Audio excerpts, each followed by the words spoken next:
Hello, good morning everyone. Nandito tayo ngayon sa isang paborito kong church na I always attend every Sunday because of the Latin Mass. So, kailangan traditional tayo and I know na pinipray ko yung mga all the people part of my life journey and my family. So, isa sang magandang Mass dito. So, nandito muna ngayon. Quick lang, I pray for my family, for my husband, my niece and nephew, Lord. I-bless kaming lahat. I'm blessing so magsarado ng church. Hopefully they're not locking it. So, labas na tayo.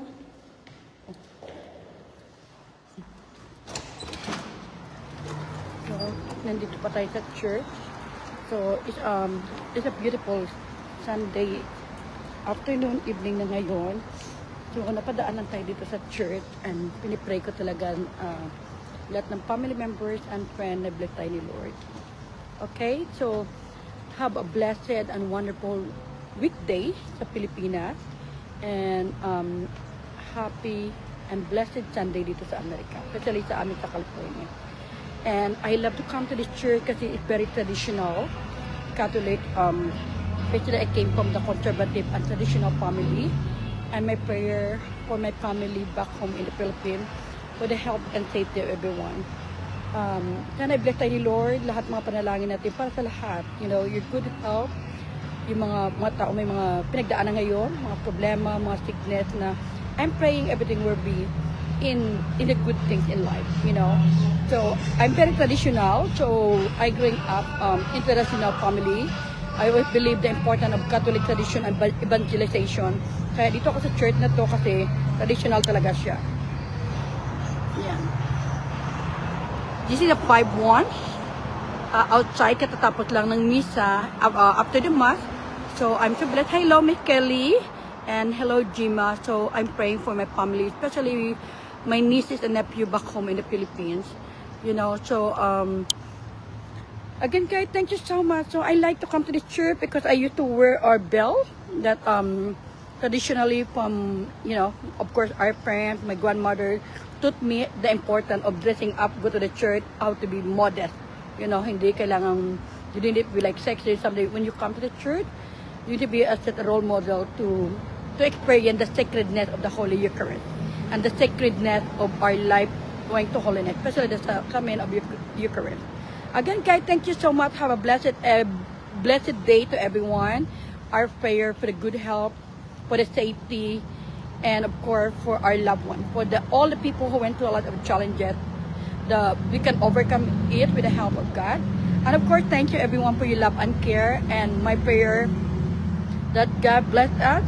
Yes, of course, Miss Kelly, my prayer always for you and your family and your sister Janine. We just finished our Mass and I'm thankful for the priest for giving me a prayer for my family, and of course for my husband, for my niece, and of course my brothers and sisters back home in the Philippines. Again, guys, thank you. I highly encourage you, if you want to experience the traditional Holy Eucharist every Sunday here in 5-1. It's located in Santa Clara area, close to Alam Rock, next to 101, and it's close to the downtown San Jose. So it's one of my favorite. I think this is built in, not sure exactly it's 1902, but I know it's 1900.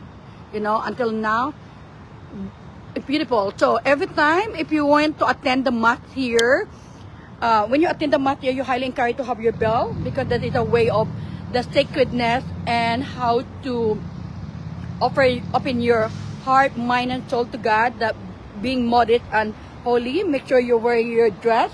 You know, so every time I go to this Mass, I went to a lot of churches around in USA, especially in California, but it's one of the, I really love it because it's connected to my Filipino culture back home in the Philippines. You know how Filipino being 500 years colonized by the Spain. So because of the colonization, we get our being Catholic. So back then, for my great grandparents up to the present, we are very traditional when it comes to our Catholic faith.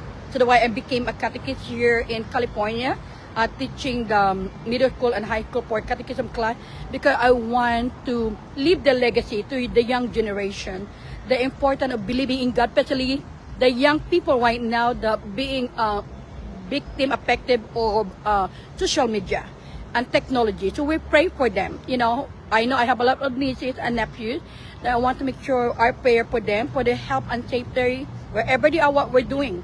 So my prayer for this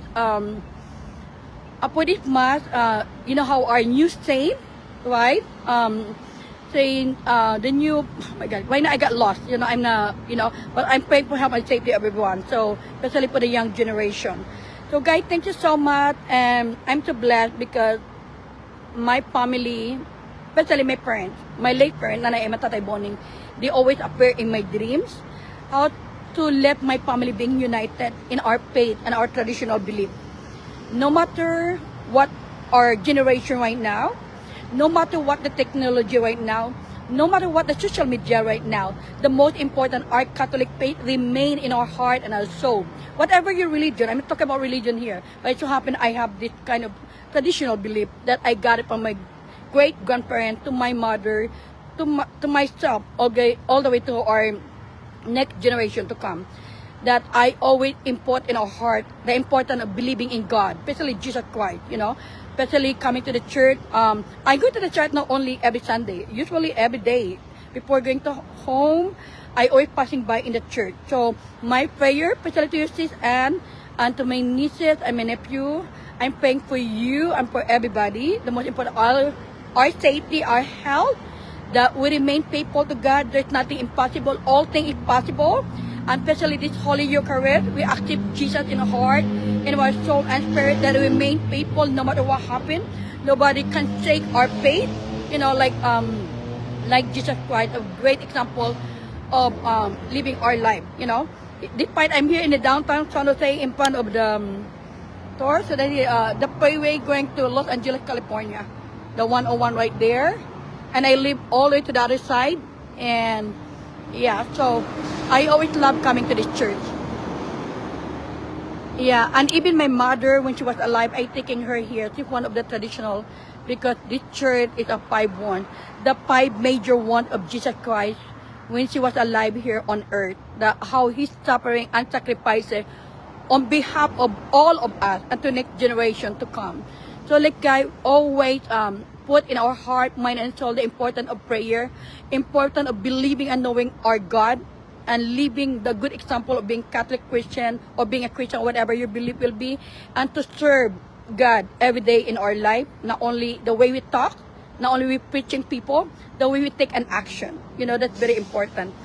Thank you so much, and thank you also for the priest who praying for me and my family, for my niece, and I'm praying for the health and safety of everyone. Our faith can move mountain. There's nothing impossible with God. Sometimes things happen for a reason, because God have a beautiful message for us. Especially during pandemic. Pandemic brought me learn several lessons. I become a book author. I became a speaker because of the pandemic, because the 29 faith. What is the most priority in life? For me, the most priority, knowing God, loving God, and serve God. Of course, included ourselves and our family and the people who care and love us. Guys, always remain faithful, loving, caring, no matter what happens, and believing the power of prayer. Because the prayer is the most powerful weapon that we can do in life and with our faith and take an action. Again, God, Nanay Emma, thank you for the dreams that I had with you last night. That you're reminding me how important to take care of our families. And whatever will be, I'm here to follow the footsteps of my mother, serving, loving, and caring our community, especially in service in Christ, especially the church. Hello, Miss Kelly. Thank you for watching. I love you. Hopefully to see you soon. And I love to my sister, and I'm praying for you, sis. And no matter what your experience right now, I'm here with you. Okay? See you later, and thank you. And in Tagalog, mabuhay. I meant to say, welcome everyone. Thank you for letting me allow to share my journey, especially how my faith in this world. Thank you. I love you all. God bless us all. And to God be all the glory. And we need to claim there's always an answered prayer. There's no problem, there's no challenges without God helping us. God holding us, embracing us, especially in the moment of difficulty, because He have a reason, and this something, the best thing that happening in our life.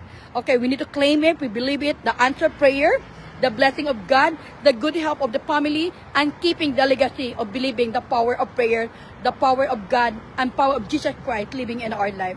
Again, guys, I love you all, and of course, my prayer for my husband and for all the people who went through some challenges, the sickness, the loss of the family, the dying, the people who are orphan, widow. A lot of people went through a lot of challenge right now. I know, and even my country, my home country, being robbed because of the corruption of the government, of the corruption of the people involved. I'm praying for them that hopefully there's no more graft and corruption there. Hopefully, I want to pray for the clean and beautiful system in my country, Philippines, right now, who's struggling because of the people involved of the graft and corruption. So I'm praying for them. I'm praying for everyone, young children, adults, people with disability, people with good health or unhealthy. I'm praying for everyone. Again, guys, thank you so much. Have a blessed day and a blessed week. Always believe the power of prayer. Always have faith. Always believe the importance of God is love. The importance to serve God above all things. If you serve God above all things shall be added unto you. Whatever our prayer, what are we looking, God will provide everything for us. Hello, Kuya Benny. Happy Sunday for you here in the U.S. and good morning, people in the Philippines, other country, and good afternoon and good evening here in the USA. I love you all and see you next time. Bye and mabuhay.